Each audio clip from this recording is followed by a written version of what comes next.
A very good morning. It's 8:30 a.m. I'm Amita Vadva. You're watching Non-Stop 100. Let's get started. After meeting President, a delegation of J&K opposition parties led by Omar Abdullah will be meeting Prime Minister Narendra Modi to impress upon him the need for finding a political solution to the current unrest. Even as political leaders issue appeals for calm, the circle of violence refuses to ebb in the valley.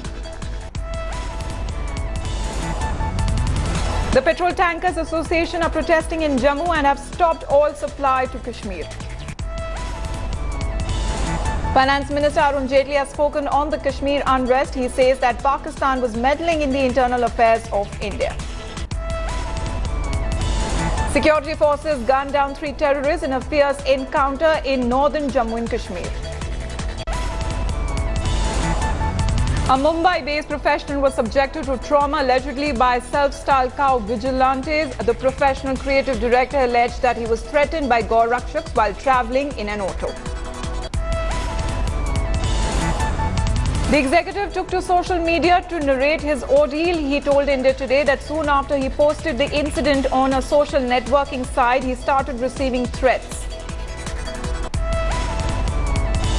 Nearly 2 weeks after he was booked, Punjab police has arrested the chief Gaur Rakshak Dal Satish Kumar for thrashing people in the name of cow protection. Protests against Dalits in Gujarat are happening unabated. A Dalit father and son in Ahmedabad were beaten for not picking dead animals. RSS Supremo Mohan Bhagwat says there is no law in the country that prevents Hindus from having more children and they should take such decision keeping their family circumstances in mind.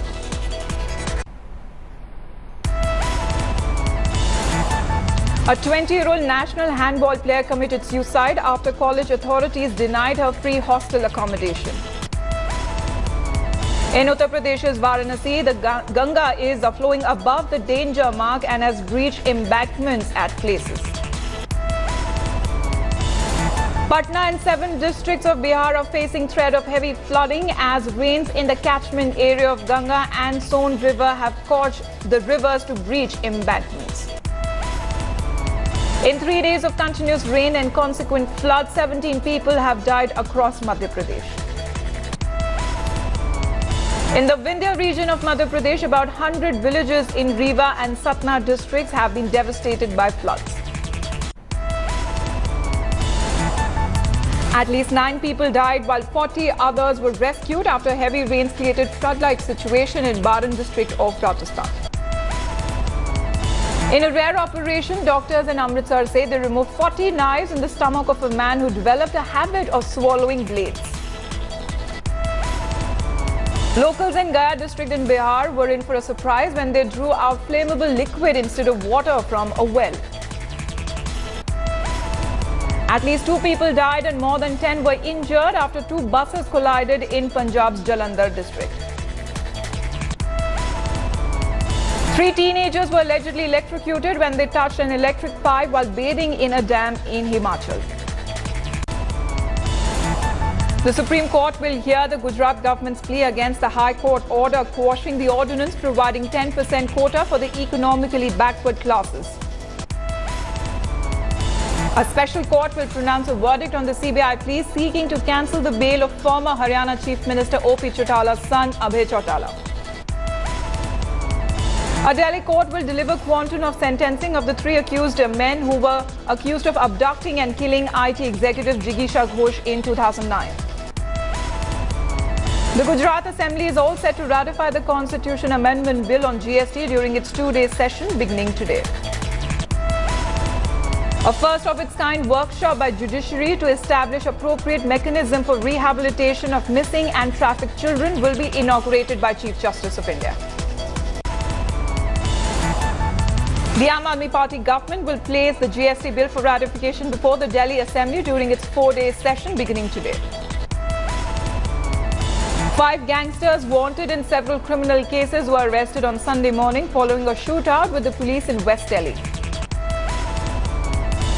A Jawaharlal Nehru University student who is an activist of the All India Students Union has been booked for allegedly drugging and raping a 28-year-old research scholar. A driver died in a freak accident at a DTC depot in Dwarka after being run over by the driverless bus. Firing a fresh salvo at Chief Minister Kejriwal over liquor policy, former AAP leader Prashant Bhushan has asked whether he will resume opening of liquor vends after 1 year when the MCD and Punjab elections are over. An allegedly drunk driver rammed his car into a bike, injuring at least 2 people in central Mumbai. The BMC is all set to install a solar power system at Asia's largest water treatment plant in Mumbai's Bhandup. With eyes on BMC polls, Chief Minister Devendra Fadnavis has cleared a proposal to apply provisions of slum rehabilitation scheme. A top-notch forensic team of government is set to examine the remains of 5 victims of doctor death. The Siddhivinayak temple had its 3rd auction of the year. Thousands of people participated in the auction, where the temple trust put all the gold donations and other materials under the hammer. A grand welcome will be accorded to Rio Olympic silver medalist PV Sindhu when the badminton star arrives in Hyderabad today. A mid-air mishap was averted due to an auto-generated warning after a SpiceJet aircraft came in close proximity of an overflying Emirates plane. The AP cabinet has decided to hold assembly session in Hyderabad in the first week of September, citing the delay in completing the construction of the interim secretariat complex. A weapons integration facility to manufacture light combat aircraft, said to be the first of its kind in the country in the private sector, will be set up in the West Godavari district. The first batch of 340 pilgrims left from Telangana for Saudi Arabia to perform the Hajj pilgrimage. University of Mysore Vice-Chancellor Professor K.S. Rangappa and 6 others have been booked under various sections of the IPC for alleged misappropriation of funds. State Home Minister G. Parmeshwara says that the Amnesty International was not wrong in organizing an event and that cannot amount to sedition. BJP National President Amit Shah addressed a rally in Bengaluru where he said that the spirit of nationalism and patriotism united the country. Karnataka Chief Minister Siddaramaiah advised the Vision Group for Industries to set up 5 subgroups to speed up the process of growth and development in the state. As per an ASSOCHAM, Bengaluru is currently the host to the largest share of technology-driven startups. Leader of opposition in Tamil Nadu Assembly M.K. Stalin and 59 other DMK MLAs were booked for staging protest against their suspension from the House. The DMK has planned a mass public gathering in North Chennai on the 22nd of August, that is today, where the DMK chief will speak on the lack of democracy inside the state assembly. DMK leader Karunanidhi says that police force is acting according to the will of Chief Minister Jayalalitha. DMK legislative leader M.K. Stalin says that even though the Chief Minister is scheduled to bring the police funds bill today for discussion, the opposition has provided that the Secretariat itself is not safe. A Tamil cinema actress has alleged that she got a threatening call from a man who is serving prison in Puzal. Kerala is set to be declared as the first open defecation-free among the most populous states in the country by this November. A 65-year-old woman was allegedly killed by stray dogs that had gone outside to seafront to use toilet. A BJP worker has been killed in Kannur in a bomb blast. Protests against renewed road tax for private buses have erupted. All houses in Kerala will have electricity by March 2017. Kerala CPM Chief Minister P. Vijayan says that 94.4% of the state already has electricity. Body of a person was found on board the Gitanjali Express, which was coming from Mumbai. The police also recovered over 1 crore rupees in cash. A fire broke out in Operation Theatre of Katwa Sub-Divisional Hospital in Bardwan. A poster hailing kangaroo courts of Maoists were found pasted inside the court premises in Purulia. The Narcotics Control Bureau cracked a drug-selling racket following the arrest of one carrier of that gang with 450 grams of heroin. A mental asylum in Murshidabad has come under the scanner after reports suggested that inmates were kept in pathetic conditions. At least 50 people were killed and 70 others wounded in a suicide bombing attack at a wedding in southeast Turkey. Hundreds of mourners gathered at funeral of at least 12 people who were killed in an explosion in Gaziantep. Amateur video shows rebels from Free Syrian Army entering Turkey at Kilis crossing point.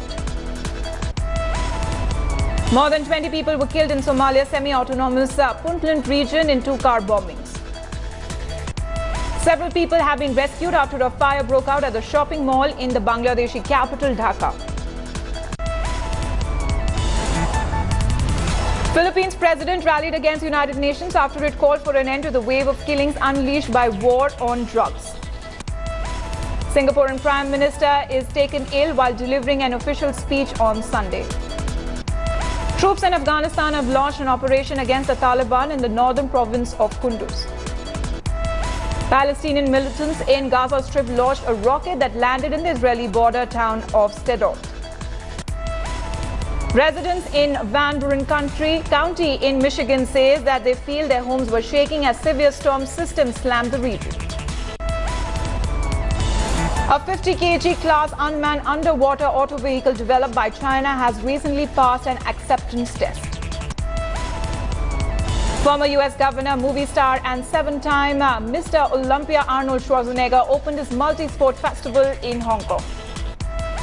International music stars took to stage at a festival in Chelmsford to perform to thousands of crowds. The Smithsonian National Zoo has put out a video using Facebook Live of Bao Bao the panda as it paints on canvas. As Polish treasure hunters search for mythical Nazi train laden with gold from 1940s, they have expressed elements of doubt.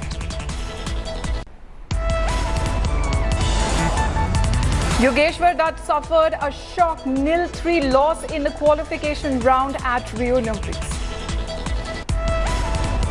Gopi Thanchkal, Khetaram and Nitendra Singh finished 25th, 26th and 84th respectively in the men's marathon.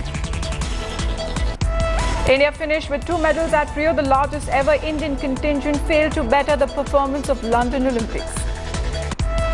Rio Olympics have come to a close. Sakshi Malik was the flag bearer for India at the closing ceremony. USA maintained the top spot in the medals tally at the Olympics. Narsingh Yadav has returned home from Rio after his Olympic dreams were crushed with a 4-year ban. Meanwhile, the Wrestling Federation of India has demanded a CBI probe into the entire Narsingh doping saga. There was no play on the 4th day of the final test between India and West Indies due to rain. Australia have taken 1-0 lead in the 5-match ODI series versus Sri Lanka. Mitchell Starc, who picked up 3 wickets, became the fastest bowler to pick up 100 ODI wickets. Amitabh Bachchan, the most followed Indian actor on Twitter, has now scored a fan following of over 22 million on the microblogging platform. Bollywood actress Sonakshi Sinha will be seen in a gutsy role in the upcoming action drama Akira. Sushant Singh Rajput is set to make his ramp debut at the Lakme Fashion Week Winter Festive. Actor filmmaker Kamal Hassan is all set to be awarded the Chevalier de l'Ordre Arts et Letters by the French government. Eleanor Tomlinson says that she has ruled out nude scenes because she believes there are other things people just don't need to see. Amid rumors that Kim Kardashian and Kanye West are heading for divorce, a reality TV star has been seen ditching her wedding ring several times. A dispute over salary between Tom Cruise and production banner Paramount Pictures has reportedly halted pre-production on the upcoming 6th installment of Mission Impossible series. In conformity with Prime Minister Modi's Fall of Make in India initiative, GV Mobiles has begun its manufacturing operation in its first fabrication unit in Delhi. Social media giant Facebook has launched a new iOS app, Live Stage, a sort of video diary where you can answer biographical questions. While the augmented reality-based smartphone game Pokemon Go is spreading like fire globally, researchers have now figured health benefits that can bring to the gamers. US tech giant Apple is reportedly simplifying the branding of its retail chain. In an effort to make people switch to Microsoft Edge, the company will now pay you the use of the browser.